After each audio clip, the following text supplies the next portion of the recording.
It's George. I'm back again. And here to show you some interesting things and explain something that the experts probably do not know because they do not have what I have to be able to study. So they would understand this if they can put two and two together. But anyways, I'm not going to let go. But we're going to start out here. I got a nice little pile, get a close-up of it. All different rocks. And all the rocks are magnetic. See, we're going to play with the magnet here. Look at that. Okay, well, why is that magnetic? Okay, well, let's look at this little purple one. Okay? Magnet goes right to the damn thing. Okay? Here's a different colored one. Okay? Magnetic. Magnet goes right to it. It's highly magnetic. I really don't know what to, explain to people. I'm coming up with all sorts of magnetic rocks and all sorts of different colors and different designs and everything. Okay, now we'll come to even some more of the bizarre stuff. These ones are magnetic. These ones are magnetic too. We can play the magnetic game. But they show up when I put them in water. They show up better than what I'm going through. Just like this one. Okay, you get a real close-up of that. Okay, look at those. Look at that blue line in there and that blue line. And it goes all the way around it. And I've never seen stuff like this before. This is what people don't understand.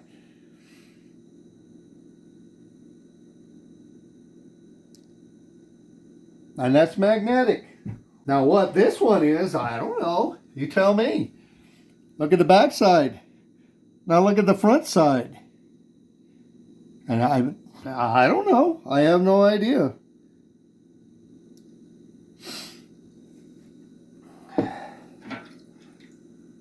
Now this one's not magnetic, okay?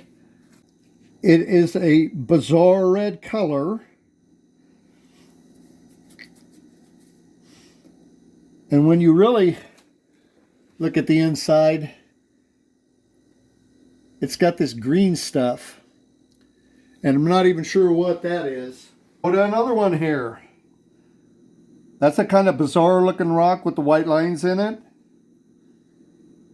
But the magnet, you can sit here and play with the magnet all day on these. It doesn't matter. They're magnetic, okay? Now, why do I have so many little different colored, all sorts of different magnetic and different shapes and sizes that look like probably are fragments? I believe that during the 1833 meteor shower, the mesosphere quit working. And a lot of these rocks came through. Now, with a million noctilucent clouds being produced, which are ice crystal clouds, small fragments and bits and pieces are going to ride right on through. But experts want to refuse. They refuse to believe, and that's fine. They don't have what I have. Now, we'll go to the pictures here. Okay, here's one that I broke open. Now, if you look really close at it, you see all these white little lines that look like lightning in there. Those are probably shock veins is what they probably are. Now, why these are the way they are is because they didn't finish all the way in the mesosphere burning up and burning down. You look at this one.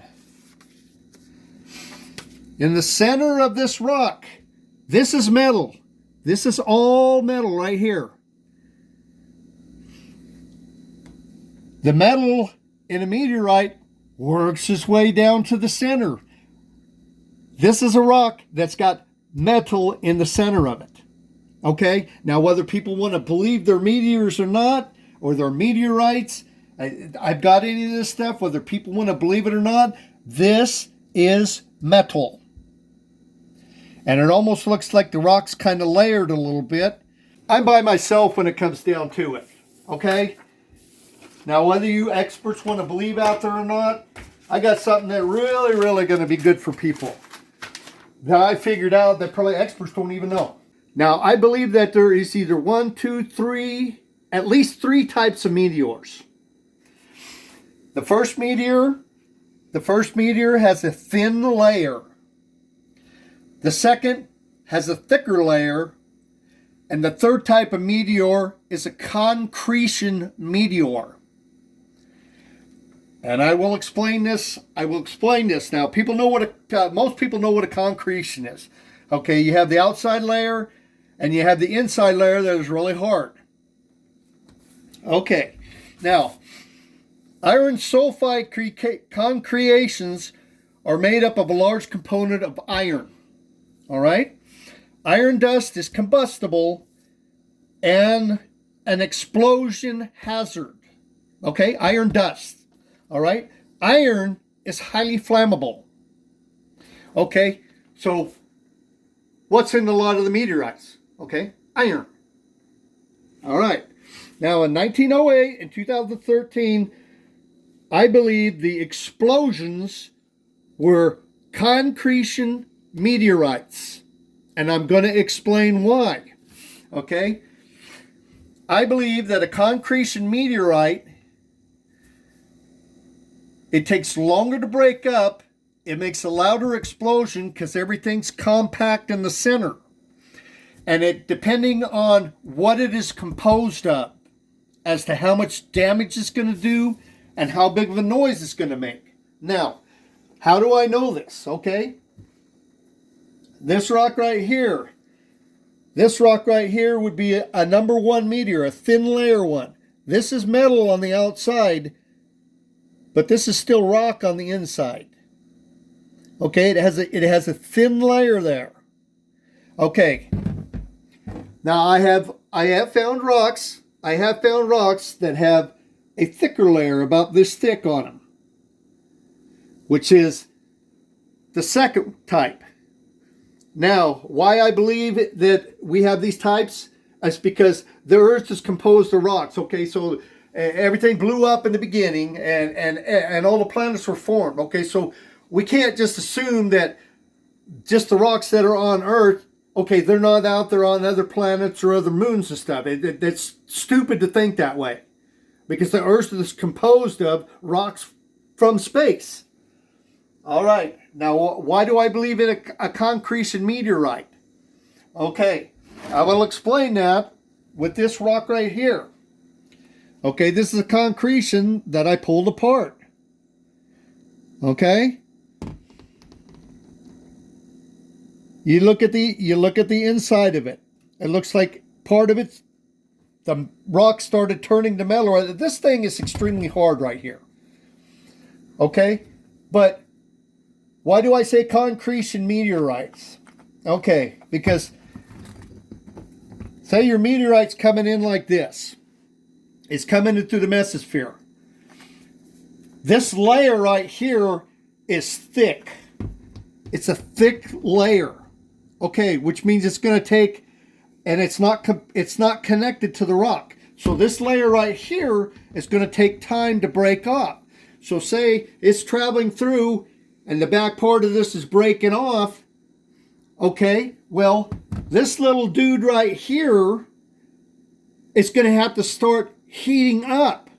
So the heating up process, after this shell comes off of this, it's going to start again.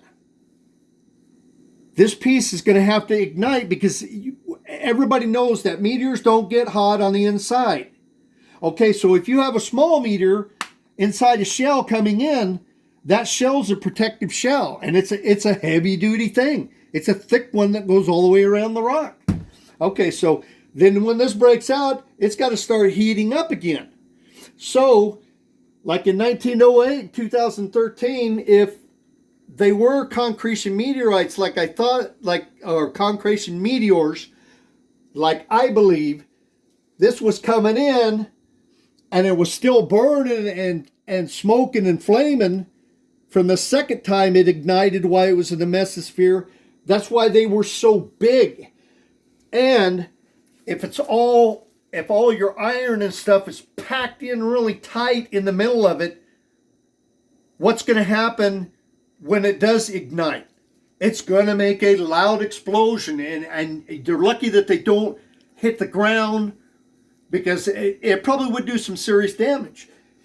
But a concretion is packed tight. Now, everybody knows this. Everybody knows this from the concretions that are on Earth.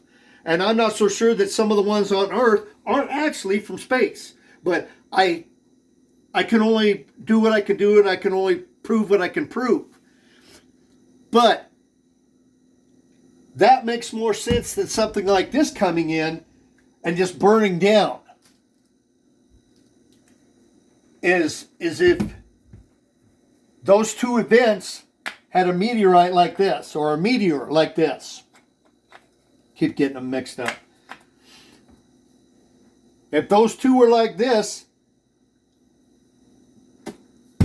that's what's going to happen. After that outer shell comes off again, this is going to start heating up. Because the inside part isn't going to melt when it first comes into the mesosphere. Now, whether people want to believe it or not, this is actually a weird one. These two little blue circular dots on the rock,